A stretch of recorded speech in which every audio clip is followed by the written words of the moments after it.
Har du nogensinde set tilbage på et forhold og tænkt, var det kærlighed, eller blev jeg bare følelsesmæssigt manipuleret? Hvis ja, er du ikke alene. Mange af os har oplevet relationer med mennesker, der til tider kan være charmerende, karismatiske, og hvor alt det fysiske fungerer. Man kan have perioder, hvor man tænker, Gud, det her forhold er så giftigt, og pludselig, ud af det blå, kommer et af de der gyldne øjeblikke, der får dig til at tvivle på din egen dømmekraft og blive hængende. Dette er en fortælling om at forstå de usynlige mure i et giftigt forhold. Om at genkende narcissistisk adfærd, gennemskue gaslighting og finde vejen ud med sin fornuft og sit selvværd i behold.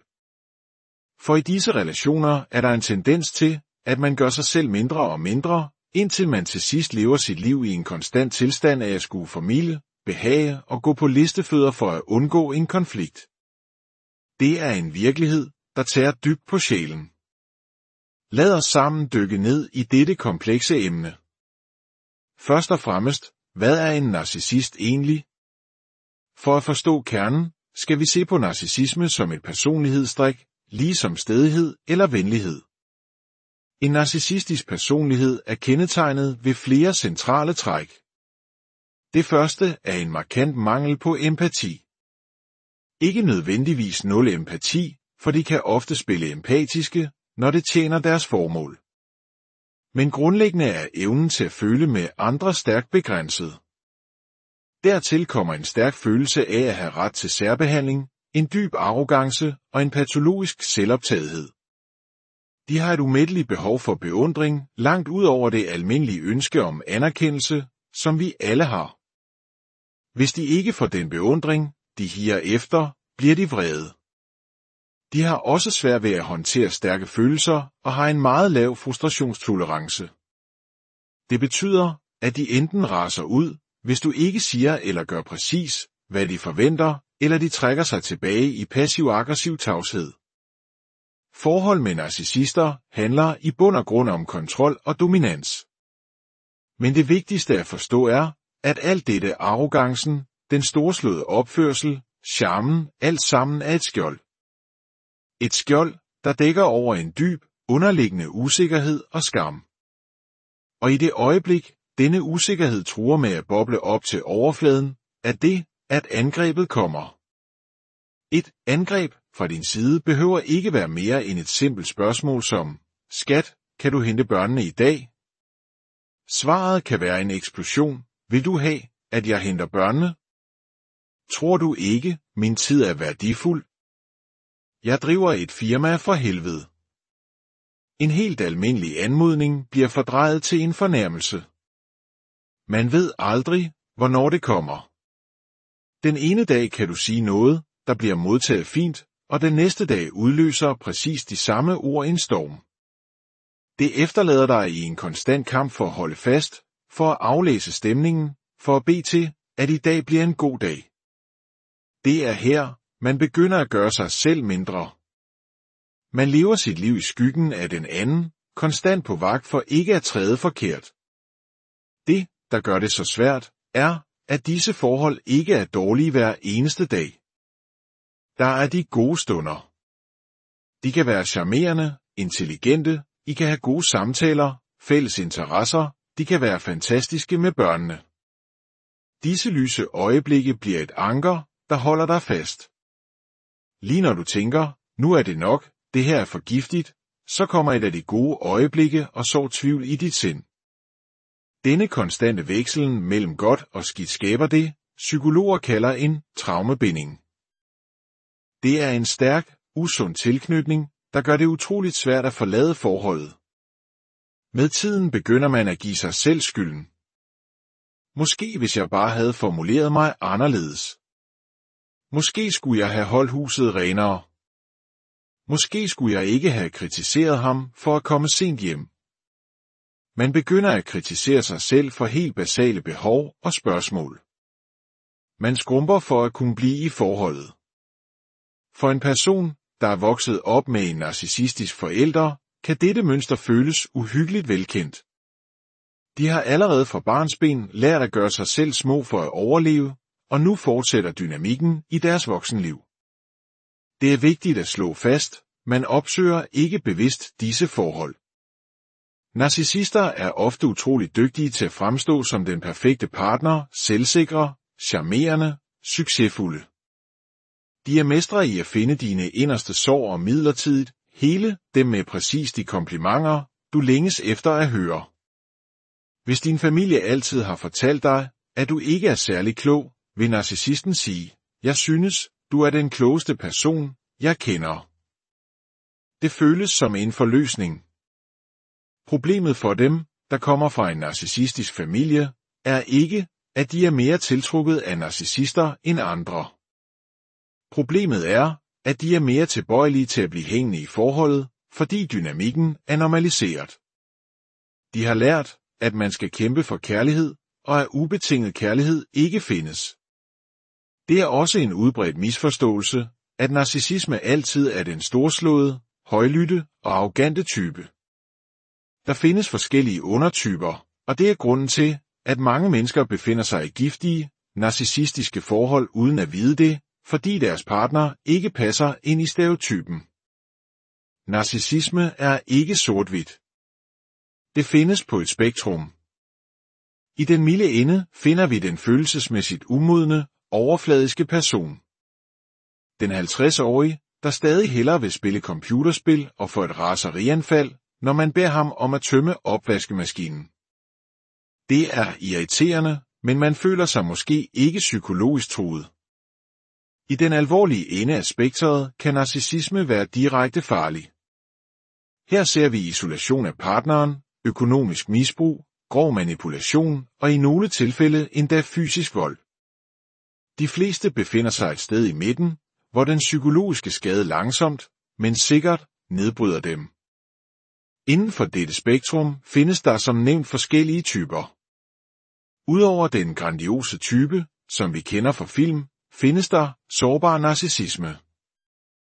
Denne type viser sig ikke som arrogance, men snarere som en vred, forurettet, sur og passiv-aggressiv adfærd. De føler sig konstant som ofre for omstændighederne. Hvorfor får alle andre en chance, men ikke mig? Alle udnytter mig. Deres partner får ofte ondt af dem, og medlidenhed kan være endnu sværere at forlade end frygt. Men dynamikken er den samme, intet er nogensinde deres ansvar, og skylden placeres altid hos den anden. Al narcissisme er på en måde skjult. Den viser sig sjældent, når andre er til stede. Til middagsselskabet fremstår de som den perfekte partner, intelligent, sjov og velformuleret. Men så snart døren lukker bag jer, viser grusomheden sig. Ingen er vidne til det. Så er der malign narcissisme, den farlige type, der er manipulerende og skræmmende. Og endelig en type, vi sjældent taler om, kommunal narcissisme.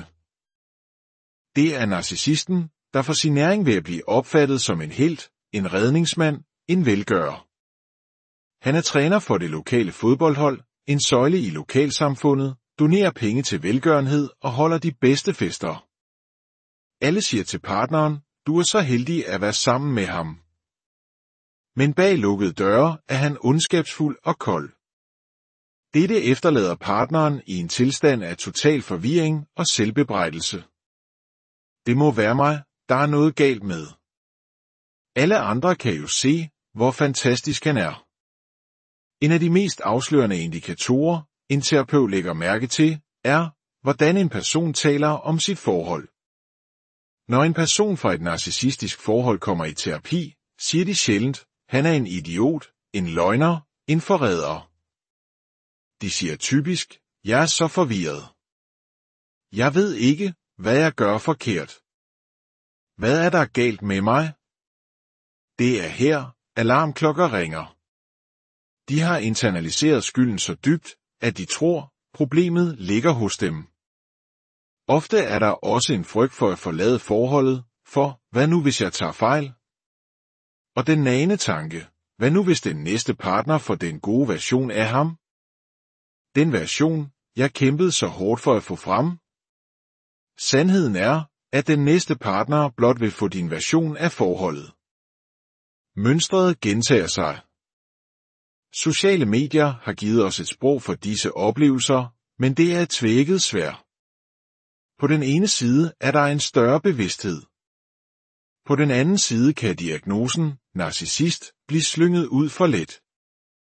Som terapeut er målet ikke at sætte en etiket på partneren. Målet er at hjælpe klienten med at blive sin egen detektiv. At lære at genkende usunde mønstre, at forstå, hvorfor de giver sig selv skylden, og at indse, at det, der foregår, ikke er normalt. Mange, der har været i disse forhold længe nok, tror, at det er sådan, relationer er. At opdage, at det ikke er tilfældet, kan være en øjenåbner. Men er der flere narcissister i dag end tidligere? Sandsynligvis ikke. De har altid været der. Vi har bare ikke haft et navn for det. Sociale medier har dog givet dem en megafon. Hvor de før var narcissistiske i deres egen lille andedam, har de nu en global scene, hvor de kan iscenesætte sig selv. Især den sårbare narcissisme, offertypen, trives i en tid, hvor man konstant kan sammenligne sig med andre og se, hvem der har den pænere bil, det bedre job, den mere spændende ferie. Dette fyrer op under deres følelse af at være forurettet. For kvinder midt i livet i 40'erne, 50'erne og 60'erne opstår der unikke sårbarheder. Der er dem, der er single igen efter et langt ægteskab og skal ud på datingmarkedet. Et datingmarked, der er domineret af online platforme, hvor narcissister excellerer i at skabe en perfekt, kurateret facade. Samtidig er der et samfundsmæssigt pres. Ligesom presset i 30'erne handlede om at få børn og blive gift, handler presset nu om at finde en partner at blive gammel med. Jeg er nødt til at finde en, mens jeg stadig ser godt ud. Dette tidspres gør en sårbar. Man overser røde flag, fordi man er bange for at ende alene. Og så er der dem, der har været i et langvarigt, narcissistisk ægteskab. Når overgangsalderen rammer med alle sine fysiske og psykiske forandringer, hedeture, søvnproblemer, humørsvingninger, hjernetåge, bliver det et nyt våben for narcissisten. I stedet for støtte og forståelse, mødes kvinden med kritik, afsky og gaslighting. Du er hysterisk. Det er bare dine hormoner. Du vil ikke have sex med mig mere, du må have fundet en anden. De følelser, kvinden allerede kæmper med, følelsen af at være usynlig, usikker på sin krop og bliver forstærket af partnerens adfærd. Den største tragedie er, når kvinder bliver i disse forhold af frygt for, hvem der skal tage sig af dem, når de bliver gamle. Men sandheden er, at en narcissist ikke kommer til at passe på dig. De har investeret år i et forhold og tænkt, at de har sparet op på en form for relationskonto, som de kan hæve på i alderdommen. Men den konto er tom. Når helbredet for alvor begynder at svigte, vil narcissisten se det som en byrde og en irritation, og de vil være de første til at forsvinde. Så hvad kan man gøre? Hvordan beskytter man sig selv, især når man er midt i en sårbar periode af livet? Det vigtigste råd er, isoler dig ikke. Kraften i et narcissistisk forhold ligger i isolationen. Når du ikke hører andre stemmer end narcissistens, begynder du at tro på deres forvrængede virkelighed. Bevar dine venskaber. Tal med mennesker, der kender dig, holder af dig og validerer dine oplevelser.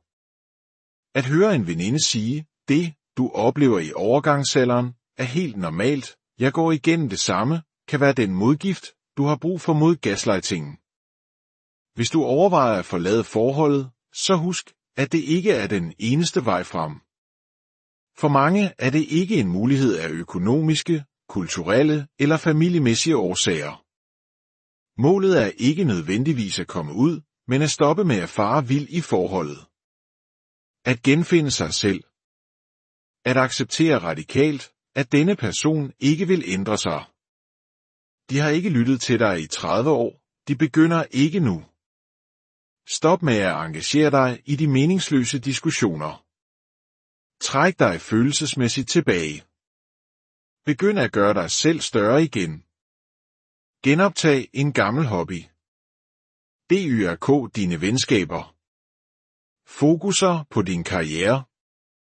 Skab et liv, der er dit, uafhængigt af partneren, selvom I bor under samme tag. Blomster kan vokse op gennem asfalt. Når du holder op med at give narcissisten den opmærksomhed og reaktion, de lever af, mister de ofte interesse. Lad os se på nogle genkendelige scenarier for at forstå, hvor grænsen går mellem at være en idiot og at være narcissist. Scenario 1. Et par måneder inde i jeres forhold glemmer han fuldstændig din fødselsdag. Ingen opkald, ingen besked. Da du nævner det, siger han, jeg er bare ikke god til datoer. Det ved du, dans. Er han en idiot eller en narcissist? Sandsynligvis bare en idiot. Her afhænger det af, hvad der sker bagefter. Siger han, jeg er så ked af det. Jeg vil virkelig gerne gøre det godt igen. Lad os gøre noget særligt. Eller siger han, hvor gammel er du? 6 år? Hvorfor betyder din fødselsdag noget? Det første er en klodset, men acceptabel undskyldning. Det sidste er ren narcissisme.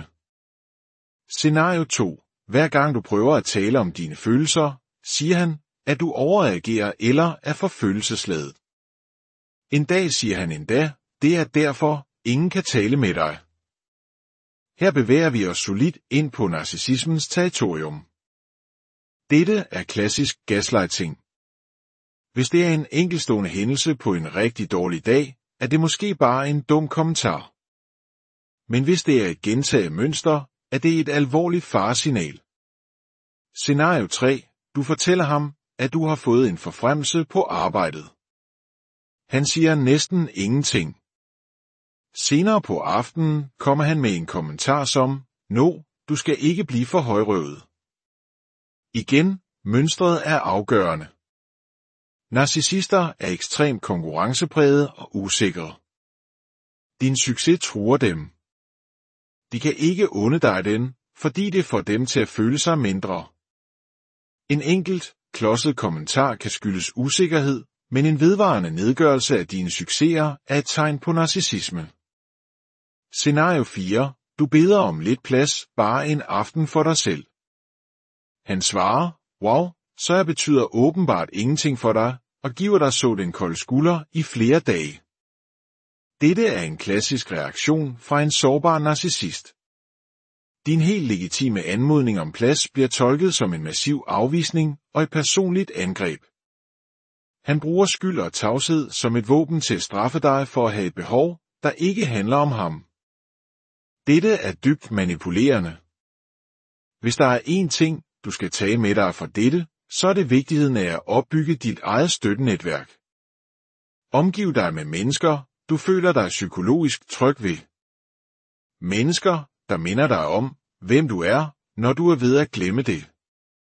I en tid i livet, hvor din krop forandrer sig, og du måske føler dig mere sårbar, har du brug for at vide, at du er beskyttet ikke af en partner, der måske vil bruge dine sårbarheder imod dig, men af et fællesskab af venner, der holder af dig for den, du er. Viden er magt. At forstå disse mønstre er det første skridt til at bryde dem. Det handler ikke om at diagnosticere andre, men om at beskytte sig selv. At lære at stole på sin egen mavefornemmelse og at vide, at det aldrig er for sent at søge hjælp eller at genopbygge det liv, man fortjener. Hvis denne fortælling har vakt genklang hos dig, så del den gerne med nogen, du tror, kunne have brug for at høre den. Ved at sprede viden kan vi hjælpe hinanden med at gennemskue usunde mønstre og finde vejen tilbage til os selv.